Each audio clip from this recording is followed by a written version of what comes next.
Bismillahirrahmanirrahim. Assalamualaikum warahmatullahi wabarakatuh. Waalaikumsalam. Alhamdulillahirabbil alamin, hamdan wa syukranillah, salatan wassalamu ala Rasulillah, amma ba'du. Pemirsa BJTV yang dirahmati Allah Subhanahu wa taala, alhamdulillah bersyukur kita kepada Allah Subhanahu wa taala atas segala limpahan nikmat dan rahmat yang Allah berikan kepada kita semua, sehingganya pada kesempatan kali ini kita kembali dapat menjalankan suatu amalan-amalan ibadah yang mudah-mudahan hari demi hari selalu dalam barakah Allah Subhanahu wa taala. Amin amin ya rabbal alamin. Kedua kalinya salawat beriringan salam tak lupa kita selalu saling agungkan kepada junjungan kita, suri tauladan kita Nabi Allah Nabi Muhammad sallallahu alaihi wasallam, dan mudah-mudahan kelak kita semua mendapatkan syafaatnya. Amin amin ya rabbal alamin. Pemirsa BJTV yang dirahmati Allah Subhanahu wa taala, pada kesempatan kali ini kita akan membahas tema meneladani akhlak baginda Muhammad sallallahu alaihi wasallam. Dan alhamdulillah di tengah-tengah kita sudah ada Al-Mukarram Ustaz Mustafa Al-Akhyar. Assalamualaikum Ustaz. Waalaikumsalam warahmatullahi wabarakatuh. Bagaimana kabar, sehat? Alhamdulillah khair. Pemirsa BJTV yang dirahmati Allah Subhanahu wa taala, saya teringat bahwa Allah Subhanahu wa taala pernah menyampaikan di dalam Al-Qur'an surah Ali Imran ayat 31, A'udzubillahi minasyaitonir rajim. Qul in kuntum tuhibbunallaha fattabi'uni yuhibbukumullah wa yaghfir lakum dzunubakum wallahu ghafurur rahim. Kata Allah, kalau kau cinta kepada Allah, kalau kau ingin mengikuti apa yang diperintahkan oleh Allah Subhanahu wa taala, maka ittiba'ur rasul, yaitu mengikuti Rasulullah sallallahu alaihi wasallam. Untuk itu, pada kesempatan kali ini kita akan membahas bagaimana cara meneladani baginda Muhammad sallallahu alaihi wasallam yang akan langsung dijelaskan oleh Al-Mukarram Ustaz Mustafa Al-Akhyar kepada beliau. Falyatafaddal mashkur. Baik, terima kasih Abi Teguh. Assalamualaikum warahmatullahi wabarakatuh. Waalaikumsalam warahmatullahi. Alhamdulillahillazi anzalal Qur'an hudan linnasi wa bayyinatin minal huda wal furqan. Asyhadu an la ilaha illallah wahdahu la syarikalah wa asyhadu anna sayyidana wa nabiyyana Muhammadan abduhu wa rasuluhu la nabiyya wa la rasula ba'da wa la ummata ba'da wa la kitaba ba'da kitabih. Subhanaka la ilma lana illa ma 'allamtana innaka antal alimul hakim. Pemirsa BJTV dimanapun Anda berada, alhamdulillah bersyukur kita kepada Allah Subhanahu wa taala karena pada siang hari ini kita masih Allah pilih sebagai hamba-hamba Allah yang Allah berikan nikmat-nikmatnya, yang Allah berikan kasih sayangnya berupa sehat, berupa sempat sehingga kita dapat hadir, dapat belajar di dalam acara BJTV yang insya Allah diberkahi Allah ini.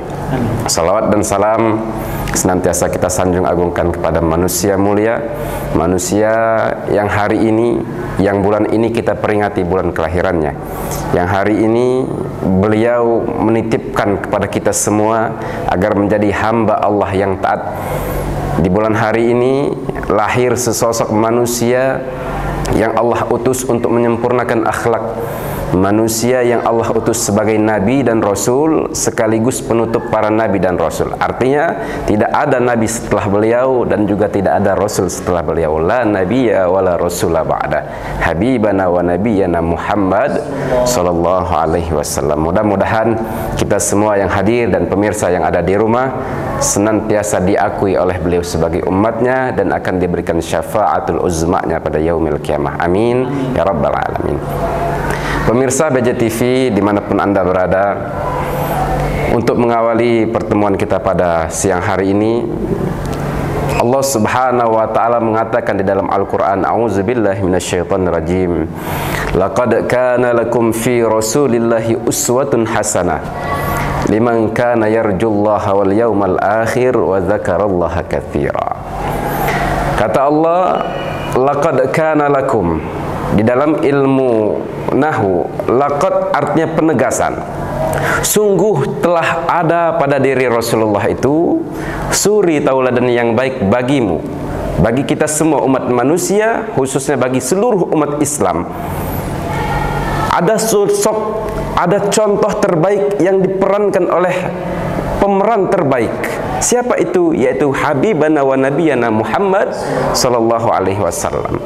Beliau adalah contoh bagi seorang pemimpin, contoh bagi kepala rumah tangga, contoh bagi orang-orang yang ingin mendapat ridha Allah, dan contoh bagi orang-orang yang ingin selamat di dunia dan bahagia dan selamat kehidupannya di akhirat. Nah, Nabi Shallallahu Alaihi Wasallam ini diutus ke muka bumi ini sesuai kata Nabi, ada tujuan dan ada misinya. Apa tujuan Nabi diutus ke muka bumi ini? Innama bu'istu liutammima makarimal akhlak. Nabi sendiri yang menyampaikan. Sungguh kata Nabi, aku ini diutus oleh Allah ke muka bumi ini untuk menyempurnakan akhlak. Memang kita kenal, kita ketahui di masa jahiliyah pada saat itu, orang-orang kafir Quraisy itu sudah kelewatan durhakanya, sudah kelewatan durhaka kepada Allah, sudah kelewatan merajalela. Maka Nabi Muhammad SAW diutus untuk menyempurnakan akhlak-akhlak yang belum sempurna pada saat itu, untuk memberikan contoh-contoh terbaik kepada masyarakat, kepada umat pada saat itu. Nah, Nabi SAW diutus ini memang tujuan yang pertamanya selain menyebarkan agama Islam, menyampaikan tauhid, yaitu untuk menyempurnakan akhlak-akhlak manusia yang bobrok pada saat itu. Alhamdulillah, jikalau kita lihat pada saat ini, berkat perjuangan dakwah dari Rasulullah SAW, tidak sedikit anak-anak yang mencontoh baginda Rasul, sehingga anak-anak mampu berbakti kepada orang tuanya. Tidak sedikit orang tua yang mencontoh akhlak Rasul, sehingga tidak sedikit orang tua pada saat ini yang menyayangi orang tuanya, yang tidak hanya memberikan fasilitas dunia, tapi diarahkan kepada pendidikan-pendidikan agama. Contohnya misalnya, tidak sedikit orang tua yang sadar pada saat ini menyekolahkan anaknya kepada sekolah-sekolah agama. Kita bersyukur adanya Baitul Jannah di tengah-tengah kita, sekolah yang berbasis Islam, mendidik anak-anak tidak hanya unggul dalam ilmu dunia, tetapi juga yang ditekankan adalah ilmu-ilmu akhiratnya. Alhamdulillahirabbil alamin. Nah, banyak sekali contoh-contoh yang memang sudah Rasulullah contohkan, dan memang ini satu-satunya. Kalau sekarang misalnya kita tanya Abi Teguh ya, anak-anak mengidolakan siapa sekarang? Maka kebanyakan anak-anak pada zaman sekarang yang tidak dekat dengan agama, mereka mengidolakan artis Korea, mengidolakan pemain-pemain bola, mengidolakan artis-artis. Padahal idola yang mampu memberikan syafaat, idola yang mampu menyelamatkan kita dunia dan akhirat hanya satu. Siapa? Baginda Rasulullah SAW. Dan memang syafaat Rasulullah ini tidak pernah diragukan lagi. Manusia yang mampu memberikan syafaat itu hanya Rasulullah. Nabi-nabi yang lain, walaupun mereka diutus oleh Allah sebagai nabi, diutus sebagai rasul, nggak mampu memberikan syafaat kepada kita. Bahkan mereka saja masih takut menghadapi hari kiamat. Mereka saja masih takut menghadapi hari pembalasan. Hanya satu manusia yang nggak takut menghadapi hari pembalasan, siapa? Yaitu Nabi Muhammad SAW. Jadi Nabi Muhammad, sedikit cerita betapa cintanya Nabi Muhammad kepada kita selaku umatnya. Maka dengan cerita ini harapannya kita yang hadir dan pemirsa yang ada di rumah menambah kecintaannya kepada Rasulullah, menambah ketaatannya kepada Allah, dan menambah kecintaannya kepada Nabi Muhammad SAW. Pemirsa dimanapun Anda berada, yang perlu kita ketahui, Nabi Muhammad SAW itu mencintai kita selaku umatnya lebih dari cinta seorang ibu kandung terhadap anaknya. Nabi Muhammad SAW, misalnya kita bercerita ketika beliau hendak meninggal, contohnya ketika beliau hendak meninggal, datang malaikat Jibril mengabarkan bahwa Nabi Muhammad akan dicabut nyawanya. Maka kata Nabi Muhammad, wahai Jibril, saya belum redha Allah cabut nyawa saya kecuali engkau kabarkan bagaimana nasib umat-umatku di akhir kelak. Kata Jibril, wahai Muhammad, Rasulullah SAW, engkau adalah manusia yang mulia, engkau adalah kekasih Allah, kata Jibril. Surga sudah Allah hiasi, bidadari-bidadari sudah berbaris menyambut ruhmu, malaikat-malaikat sudah berdiri bersop-sop menyambut kedatangan Nabi Muhammad SAW. Dan itu sudah Allah persiapkan sedemikian rupa untuk menyambut kedatangan ruhmu, wahai Muhammad. Tapi mendengar jawaban dari Jibril begitu, Nabi Muhammad belum terasa bahagia. Wajahnya masih biasa saja. Kata Nabi Muhammad, Jibril, saya tahu persis apa yang Allah akan berikan kepadaku, tapi bukan itu persoalannya. Kata Nabi Muhammad, apa yang akan Allah berikan, apa yang menjadi jaminan untuk umat-umatku oleh Allah Subhanahu wa ta'ala. Kata Jibril menghadap Allah, kemudian balik lagi menghadap Nabi Muhammad sallallahu alaihi wasallam dan diceritakan, wahai Rasulullah, umatmu akan Allah ampuni dosa-dosanya jikalau setahun sebelum ia meninggal dunia dia bertaubat kepada Allah. Kata Nabi Muhammad, Jibril, kelamaan. Kalau setahun batasnya hambaku bertaubat, umatku bertaubat, kelamaan. Akhirnya Jibril menghadap Allah dan diberikan lagi jawaban oleh Allah Subhanahu wa ta'ala melalui Jibril. Wahai Muhammad, Allah akan mengampuni umat-umatmu jikalau dia melakukan dosa-dosa, tapi ketika dia hendak meninggal dunia, sebulan lagi hendak meninggal dunia, dia bertaubat kepada Allah. Nabi Muhammad masih keberatan, sampai akhirnya Allah berikan jawaban kepada Nabi Muhammad sallallahu alaihi wasallam, ya Muhammad, Allah akan mengampuni dosa-dosa umat-umatnya Nabi Muhammad jikalau nyawa belum sampai ke tenggorokan. Mendengar jawaban seperti itu, Nabi Muhammad SAW merasa bahagia, namun belum sampai situ. Kata Nabi Muhammad, berikan kabar gembira lagi untuk umatku, wahai Jibril, apa yang Allah sampaikan untuk umat-umatku. Kemudian Jibril menyampaikan satu pesan yang ini menjadi keberuntungan kita selaku umat-umatnya Nabi Muhammad sallallahu alaihi wasallam. Apa pesan itu? Kata Allah, aku haramkan surga dimasuki oleh umat-umat terdahulu, oleh umat-umat Nabi terdahulu sebelum umat Nabi Muhammad sallallahu alaihi wasallam, hatta semuanya, sampai seluruh umat-umat Nabi Muhammad sallallahu alaihi wasallam masuk ke dalam surganya Allah Subhanahu wa taala. Jadi senakal-nakalnya kita, logika yang sederhana, senakal-nakalnya kita, jikalau di akhir kita minta ampun kepada Allah Subhanahu wa taala, kita akan lebih dahulu masuk surganya Allah Subhanahu wa taala dibandingkan dengan umat-umat Nabi terdahulu. Masya Allah. Jadi kalau umat-umat Nabi terdahulu walaupun dia soleh, belum akan masuk surga kalau sebelum umat-umat Nabi Muhammad ini masuk ke dalam surga. Nah, itulah indahnya menjadi umat baginda Rasulullah sallallahu alaihi wasallam. Dan tidak hanya sebatas itu, Nabi Muhammad sallallahu alaihi wasallam memperjuangkan begitu seriusnya, begitu sungguh-sungguhnya memperjuangkan keselamatan untuk umat-umatnya, untuk kita semua. Bahkan pada saat yaumil kiamah nanti, pada saat kita dikumpulkan di padang mahsyar, kita dikumpulkan, seluruh umat dikumpulkan, dari umat Nabi Adam alaihi salam sampai umat terakhir dikumpulkan. Dan uniknya, ketika kita dikumpulkan pada yaumil kiamah nanti, kita dikumpulkan dalam satu tempat yang pada saat itu kita tidak menggunakan sehelai benang pun. Artinya apa? Mohon maaf, kita dikumpulkan dalam keadaan telanjang seluruhnya. Lalu ketika hal ini diceritakan oleh Rasulullah kepada anaknya Aisyah, wahai Aisyah, nanti pada padang mahsyar nanti Allah akan kumpulkan seluruh manusia dari Adam sampai umat terakhir tanpa menggunakan sehelai benang pun. Lalu Aisyah komentar kepada Rasulullah, wahai Rasulullah, wahai Abi, kata Aisyah, kalau manusia dikumpulkan tanpa menggunakan sehelai benang pun, artinya dikumpulkan dalam keadaan telanjang, apakah mereka tidak akan saling pandang memandang, wahai Abi, wahai Rasulullah, kata Aisyah. Maka Rasulullah sallallahu alaihi wasallam menegaskan, bala ya Aisyah, tidak. Mereka tidak akan sempat untuk saling pandang memandang. Kita walaupun dikumpulkan, samping kita ada perempuan, katakanlah ada artis, tanpa menggunakan sehelai benang pun, kita nggak akan kepikiran untuk melihat seperti itu. Kita tidak akan sempat saling pandang memandang.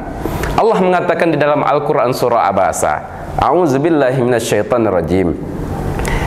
Kata Allah mengatakan, jikalau telah Allah tiupkan sangkakala yang kedua, artinya malaikat Allah sudah meniupkan sangkakala yang kedua, yauma yafirrul mar'u min akhi, maka pada saat itu orang-orang akan pergi dari saudara-saudaranya, akan lari dari saudara-saudaranya, nggak kenal kita dengan adik kakak kita, wa ummihi wa abi, kita akan lupa dengan abi, kita lupa dengan umi, lupa dengan ayah, lupa dengan bunda, lupa dengan orang tua kita. Wa sahibatihi wa bani. Dan ketika kita dikumpulkan pada padang mahsyar, kita lupa dengan anak dan istri kita. Kalau dia perempuan, lupa dengan anak dan suaminya. Likulli imri'in minhum yawma idzin sya'nu yughni. Kenapa demikian? Karena pada saat itu mereka sibuk dengan urusan mereka masing-masing. Artinya kita terlalu takut menghadapi hari kiamat itu sehingga kita tidak sempat memikirkan orang lain. Jangankan memikirkan orang-orang yang di luar keluarga kita, ayah ibu kita saja kita lupakan, anak istri kita saja kita lupakan, saudara kandung kita lupakan. Kenapa? Kita sibuk, apakah saya akan masuk surga atau neraka? Apa saya akan menerima kenikmatan atau justru malah mendapat azab dari Allah Subhanahu wa ta'ala. Akhirnya pada saat itu, ketika kita sedang bimbang, kita sedang ragu, kita otomatis mencari pertolongan, mencari bantuan. Akhirnya kita pergi menemui Nabi Adam alaihissalam. Setelah ketemu dengan Nabi Adam, kita minta bantuan kepada Adam. Wahai Nabi Allah Adam, engkau adalah manusia pertama, engkau adalah Nabi pertama. Bantu kami, selamatkan kami agar kami tidak diazab oleh Allah Subhanahu wa ta'ala. Selamatkan kami wahai Adam. Kata Adam, apa jawaban Nabi Adam? Saya tidak bisa bantu kalian, kata Adam. Kenapa Nabi Adam nggak bisa bantu kita? Karena Nabi Adam pernah sekali melanggar apa yang dilarang oleh Allah Subhanahu wa ta'ala, melaksanakan apa yang dilarang oleh Allah. Apa itu? Yaitu memakan buah khuldi. Padahal Allah mengatakan, wahai Adam, wala taqraba hadhihi syajarah, jangan sekali-kali engkau mendekati pohon khuldi ini. Tapi justru Adam memakannya. Kata Adam, aku takut menghadapi hari kiamat. Kenapa? Karena bagaimana saya tidak takut? Bagaimana jika Allah tanyakan kenapa Adam melanggar apa yang saya larang? Akhirnya kata Nabi Adam, pergi kalian menghadap Nabi Nuh. Mudah-mudahan Nuh bisa bantu kita. Akhirnya setelah itu kita pergi menghadap Nabi Nuh. Setelah ketemu dengan Nabi Nuh alaihi salam, kita minta bantuan juga kepada Nabi Nuh. Jawaban Nabi Nuh pun sama. Kata Nabi Nuh, saya nggak bisa bantu kalian. Kenapa Nabi Nuh nggak bisa bantu kita? Karena Nabi Nuh juga takut menghadapi hari kiamat. Kenapa? Karena Nabi Nuh pernah salah doa. Akhirnya kita pergi mencari bantuan lagi, menghadap Nabi Musa. Justru Musa takut menghadapi hari kiamat. Kenapa? Musa ternyata pernah membunuh orang. Jikalau Allah tanyakan kepadaku, kata Nabi Musa, kenapa engkau membunuh orang wahai Musa?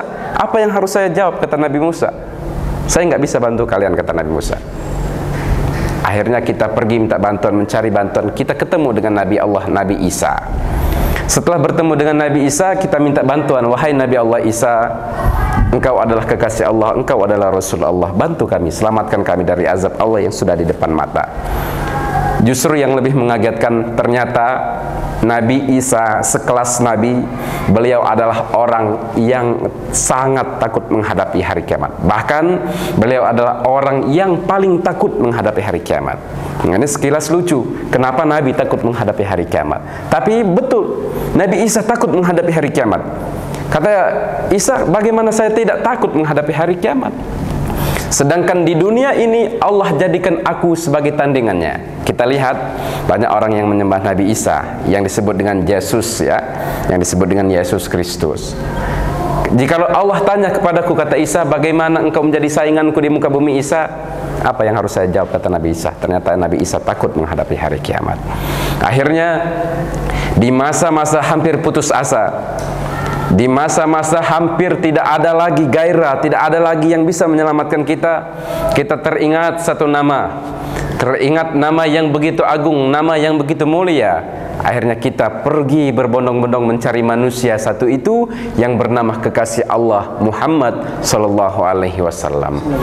Akhirnya setelah ketemu dengan Nabi Muhammad sallallahu alaihi wasallam, kita minta bantuan kepada beliau.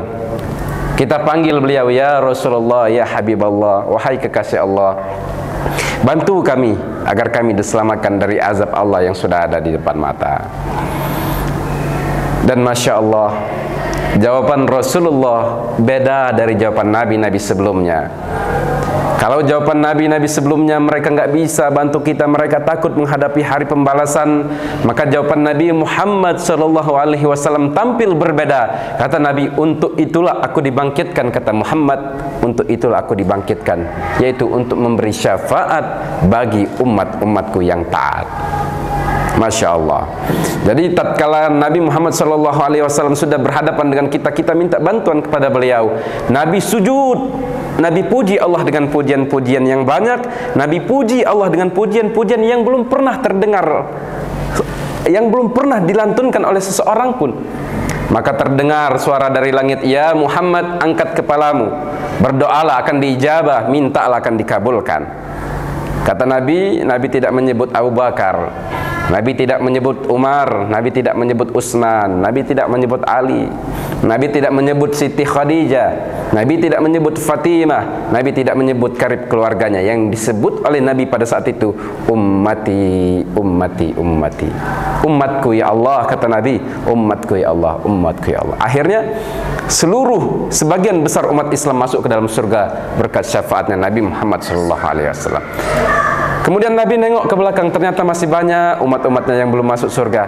Nabi doa lagi kepada Allah, sehingga terdengar suara dari langit, "Ya Muhammad, mintalah akan diijabah, bermohonlah, berdoalah akan dikabulkan."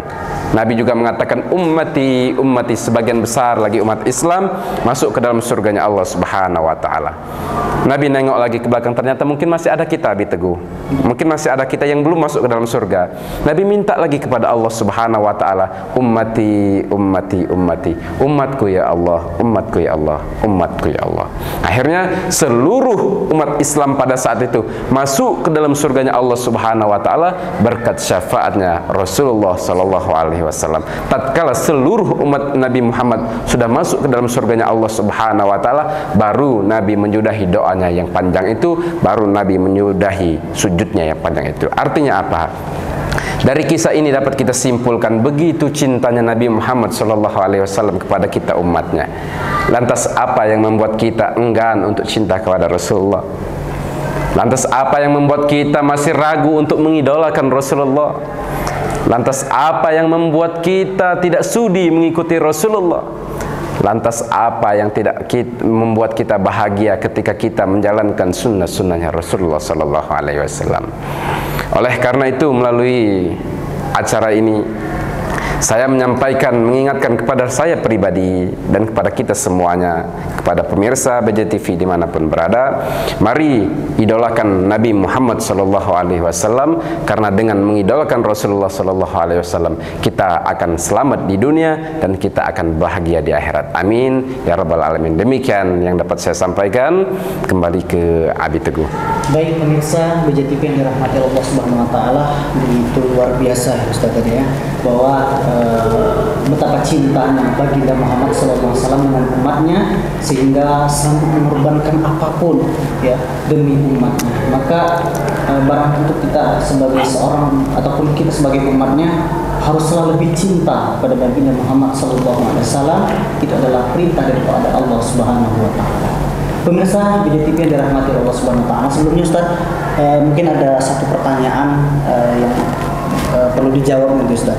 Nah, pertanyaan yang pertama itu bagaimana cara kita meneladani Rasulullah SAW ini di era yang serba modern pada saat ini. Ya kan? Sekarang anak muda, lebih khususnya pemirsa mungkin pernah merasakan betapa krisisnya pemahaman anak muda tentang baginda Muhammad SAW, tentang pemahamannya tentang nabinya. Karena apa? Karena begitu cintanya dengan gadgetnya, mungkin begitu cintanya dengan aktivitasnya, apalagi yang disampaikan Ustaz tadi bahwa begitu banyak anak-anak muda, lebih khususnya yang lebih paham nama pemain sepak bola, artis-artis dan lain sebagainya, sehingga lupa akan perintahnya atau dia sebagai seorang umat Nabi Muhammad SAW. Bagaimana? Baik, jadi Rasulullah SAW mengatakan di dalam hadisnya, man ahabba sunnati faqad ahabbani wa man ahabbani kana ma'iyya fil jannah. Kata Nabi, barang siapa yang cinta dengan sunnah-sunnahku berarti hakikatnya dia telah mencintai aku, kata Nabi. Dan barang siapa yang cinta dengan aku kana ma'iyya fil jannah, maka dia akan bersamaku dalam surganya Allah Subhanahu wa taala. Kita berharap termasuk sebagai hamba-hamba Allah, umat-umatnya Rasulullah yang kelak akan dikumpulkan di dalam surganya Allah Subhanahu wa taala bersama Rasulullah.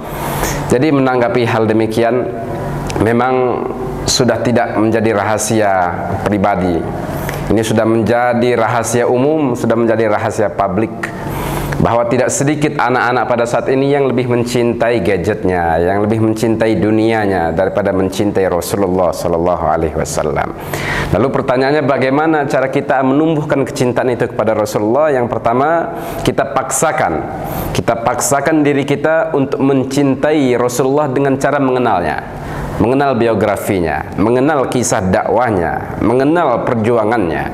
Kemudian setelah kita tahu, kita sudah paham bagaimana cara berdakwah Rasulullah, bagaimana perjuangan dakwah Nabi, kita berusaha, kita paksakan di dalam diri kita untuk cinta dengan sunnah-sunnahnya. Mulai misalnya kita puasa sunnah, salat sunnah misalnya, baca Al-Quran misalnya, berzikir kepada Allah contohnya.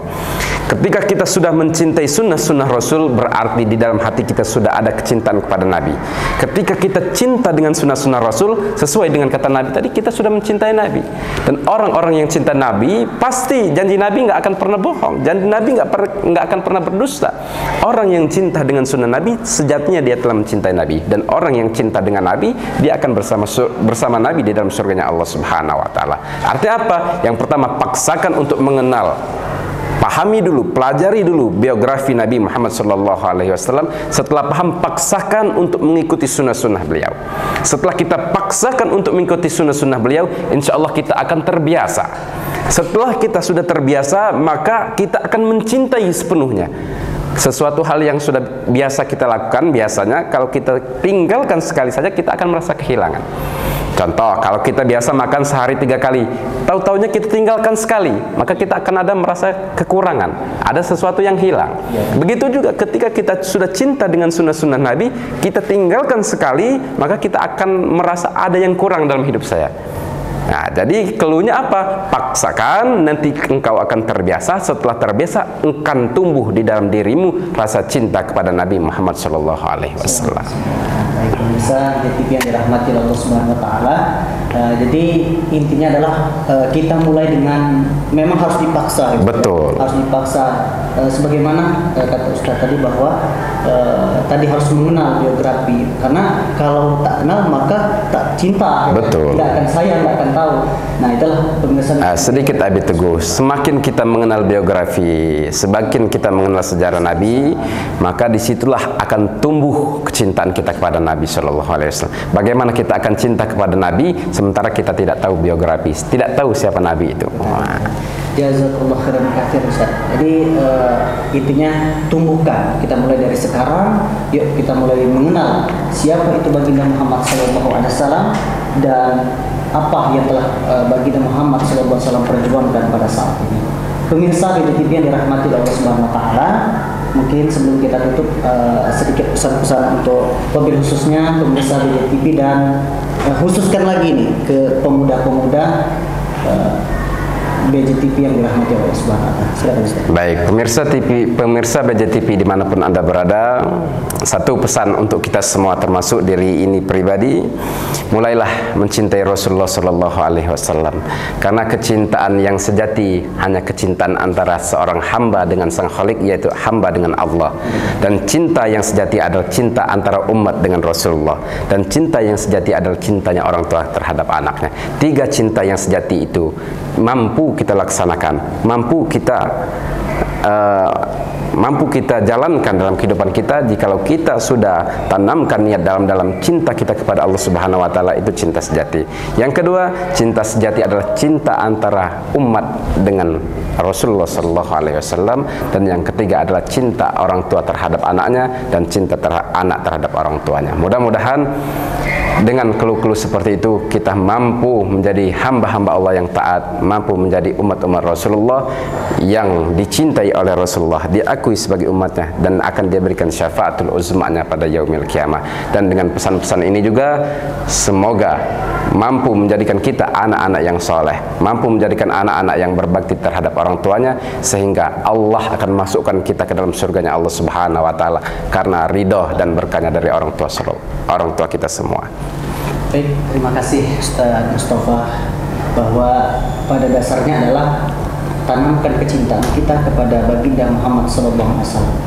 Cinta bisa kita tumbuhkan dengan kita memahami siapa itu baginda Muhammad SAW, dengan kita mempelajari, menteladani. Karena tadi yang disampaikan bahwa siapa orang yang cinta kepada baginda Muhammad SAW, yaitu dia mampu untuk dan mau melaksanakan sunnah-sunnah. Berarti kalau dia sudah melaksanakan sunnah-sunnah baginda Muhammad SAW, berarti dia sudah cinta kepada baginda Muhammad SAW. Kalau sudah cinta, ma'iyatu fil jannah, maka dia insya Allah akan bersama Nabi Muhammad SAW di surganya Allah Subhanahu wa Ta'ala. Pemirsa BJ TV yang dirahmati Allah Subhanahu wa Ta'ala, demikianlah yang dapat disampaikan pada kesempatan kali ini.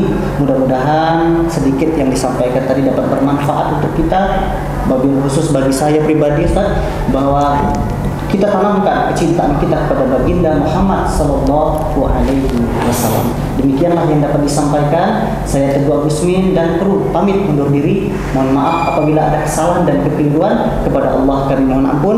Akhirul kalam. Assalamualaikum warahmatullahi wabarakatuh. Waalaikumsalam warahmatullahi wabarakatuh.